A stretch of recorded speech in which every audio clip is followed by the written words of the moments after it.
Hello, my name is Amy Harris. I'm the Reference and Instruction Librarian here at Southeastern University. Today we're going to talk about library resources that you'll need for your online classes. We'll take a look at MyFire, where you do your classwork. We'll take a look at LibGuides, our library guides that show you how to do research. We'll look for paper books, electronic books, and journals. So please be prepared to take notes. And if you need to contact me, my email and phone number are on the screen. Thank you and enjoy the video.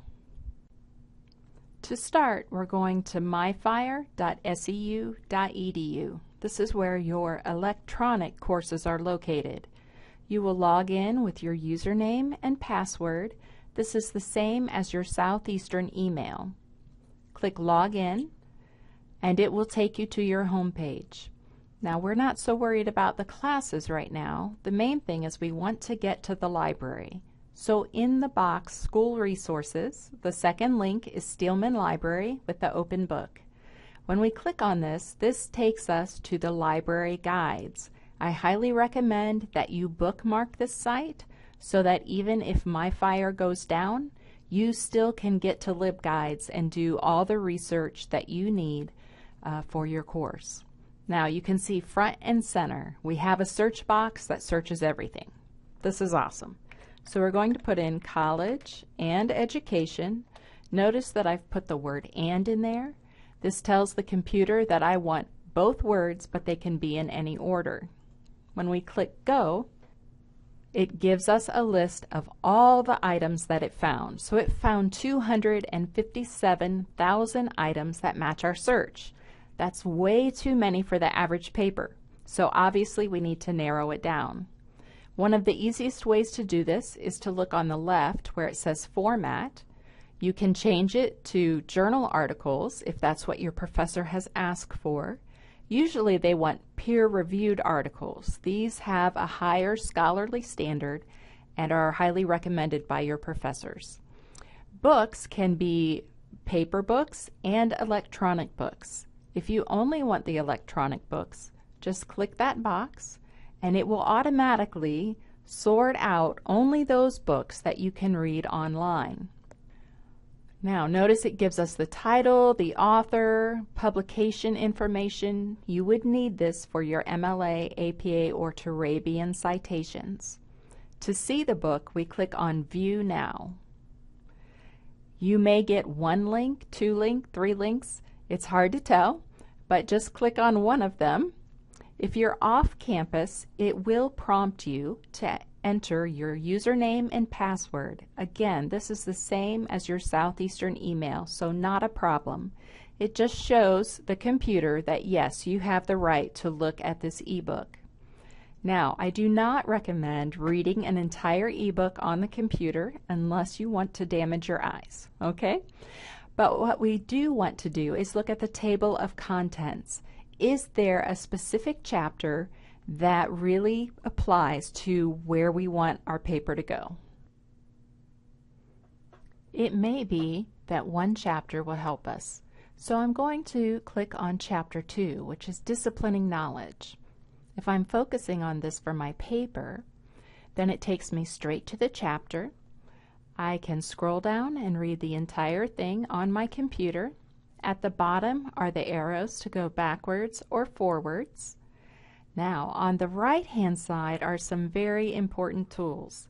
Search Within. You can search for a certain word within that chapter. So let's say that I wanted to search for analysis.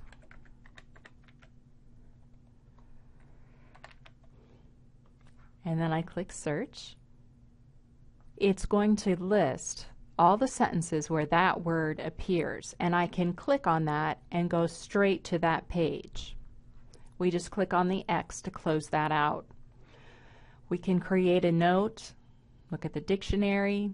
You can save the pages. Usually this is between 5 and 20 pages. It depends on the publisher and how graceful they want to be. We can email the pages to ourselves. Very important, write yourself a note. This yellow piece of paper that says Cite will put the article in various citation formats to try and help you. So if you're doing APA for education, you can see that it's done its best. It's got the author, first initials, the year, the title, etc. So you want to just double check that and make sure that your capitalization is correct, and that if there's a URL that's needed, that is something you add to your paper. Also on the right hand side, permalink. This is a URL.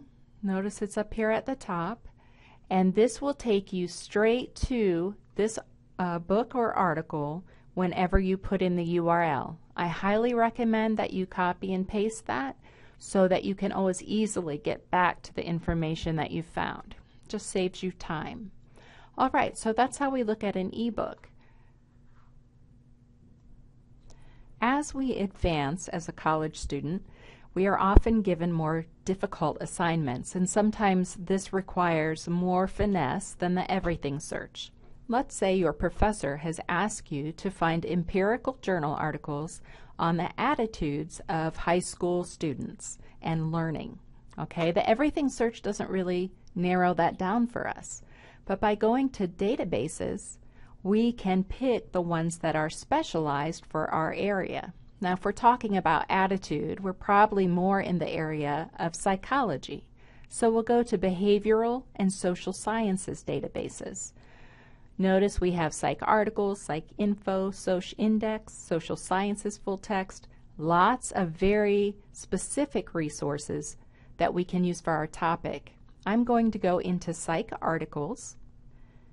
Here in the EBSCO search box, we're going to put in our subject. So attitude and high school and education.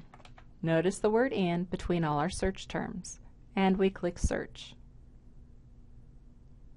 All right, we found 225 articles that match our search, but we have to find an empirical article. Now, even if we don't know exactly what an empirical article is, this database makes it so easy for you to find them. If we go under methodology, it tells us the different types of studies that have been done. You will need to learn what all of these are eventually, okay? But if we're looking for an empirical study, we just click the box for that. And here are 157 empirical articles that match our search. Notice in our list of 157, we have the title of the article, the authors, title of the journal, the page numbers. You need all of that for your citations. It also tells you how many references that article is cited. This is wonderful. The more articles that it's cited, the better the article is likely to be for you. Now you can look at it using HTML full text, and this is nice because it will read the article to you. Isn't that wonderful? So we can choose a language and have it translate. We can listen to the article. We can even choose whether we want an American, Australian, or British accent. I personally like the Australian. It just makes it more fun to listen to. On the right-hand side, again, we have options. Don't use this folder. Please, don't use it. But you can print the article, you can email it to yourself, you can save it to a jump drive, and of course the gold piece of paper will try and do the citation for you. Again, please remember, it's so important that you double check and make sure the citation is correct. Notice that here, EBSCO has capitalized the word of, and of should be lowercase. So when you put this in your paper, you need to make that correction. Also here we have a DOI for APA users. Very important that you have the DOI, so be sure to get that. Okay, so the permalink is also down here at the bottom so that you can have the link that will take you directly to this article later on. If you prefer a PDF, this will show you the paper exactly as it appeared in the journal. So you can see it's got the headers that the journal had, the layout, etc. This can be useful if there are a lot of graphs that maybe you want to use. Here's a simple graph, and tables. So you can look at it either way. You can save both of them. Okay, either way is fine. There are many other tips that I'd like to show you. So if you get time, feel free to set up an appointment with me. You can email me or call me, and we can set up a time to cover more in-depth research tips. Please have a blessed time, and I pray that the Lord will guide and direct your studies. Thank you.